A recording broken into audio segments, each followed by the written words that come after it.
अस्सलामुअलैकुम संगियो, क्या हाल चाल ने? ठीक हो? आज आए हैं ऐसी नाश्ते हैं। पुराना मेन बाज़ार टेक्सला मशरकी चौक।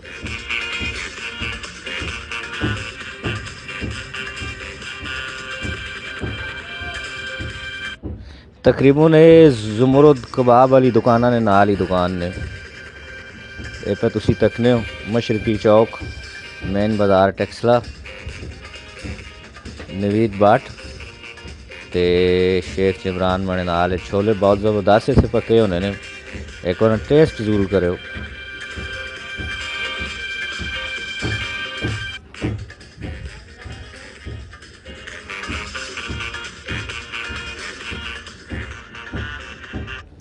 अलीम भी थे उन्हीं ने, बड़ी ज़बरदस्त किस्म की अलीम, चावल, चने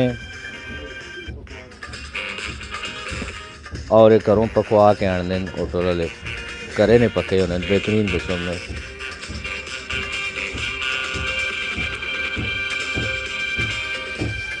मेन बाज़ार टेक्सला मशरकी चौक, ये उत्थे होटल ने। होटल का नाम शायद तो कोई नहीं उत्थे लिखे है। बड़ा ज़बरदस्त नाश्ता है, तक वो असी में मारने हैं जानी उत्थे। तुसां भी मौका मिले तो ज़रूर आयो इधर।